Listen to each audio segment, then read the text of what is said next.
सखिया नित्य अखिया रोवे हवा बहे पुरवाई रही रही देहिया के हरे अंगया हंगा टूटेला पहर पहर पिया अंगड़ाई सैया निरमोही हम के चल गईल छोड़ के बीच भंवर में नैया ये हसनी मन अरे कुमार रहल रहती अपना लभरवे एक गैया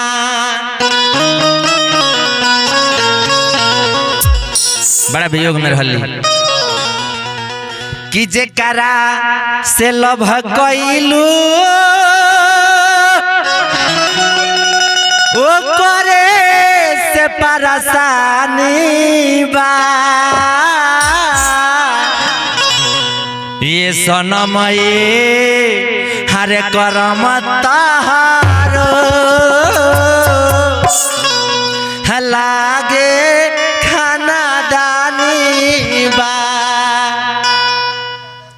वो लड़का कहता अरे इन हसीनाओं के काले काले बाल होते हैं ये देवानंद भैया आशिकों के फंसाने के लिए जाल होते हैं न जाने कितने मजनून को खून चूस कर बैठी है तभी तो इनके होठ लाल होते हैं वह लड़का गम के मारल बा कहता का अरे कि तहारा मोहब्बत में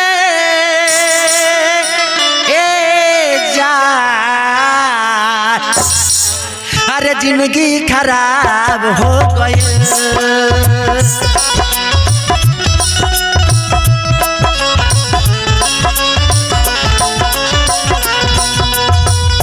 तहरा मोहब्बत में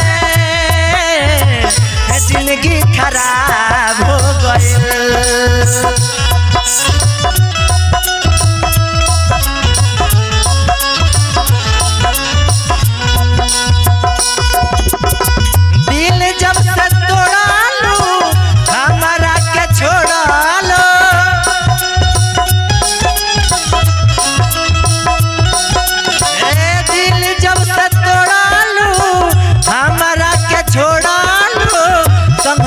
हो गए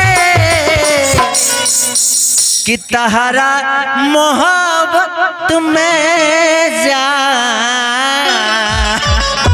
अरे जिंदगी खराब हो गई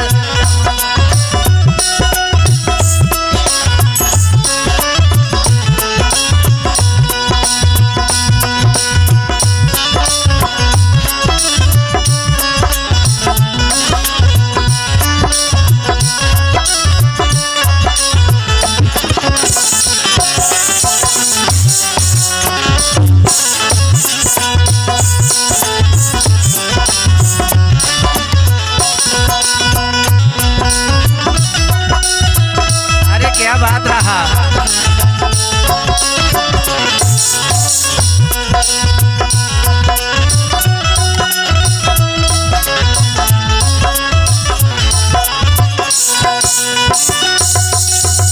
लड़का कहते हैं देवानंद भैया अरे यूं तेरे याद में हम जिया करेंगे गम बर्दाश्त ना होगा तो शराब ही पिया करेंगे अगर मर भी गया तो खुदा की कसम यमराज के मोबाइल से तेरे मोबाइल पे एसएमएस दिया करेंगे तन्हा तड़प के रोइला याद में तुहरा खोइला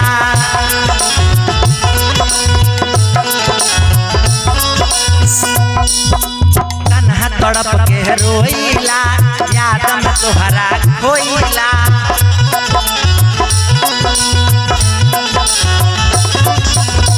लड़का कहता कि तन्हा तड़प के रोइला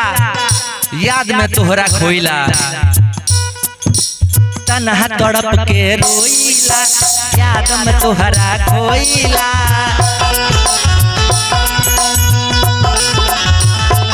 बढ़े बेकरारी तो दारू पी के सोइला और का अब तो बंद अखिया में लौके सुरतिया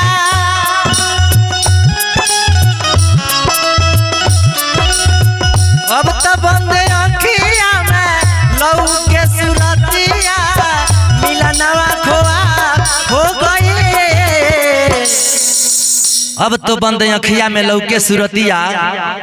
दिन रात नैन बंदो रहता तो तहरे चेहरा सामने दिखाई देता कि अब तो बंद अखिया में अरे लौके सुरतिया अरे मिलनवा खोआ हो गई तो तहरा मोहब्बत में चले के बाद तो जिंदगी खराब हो गए।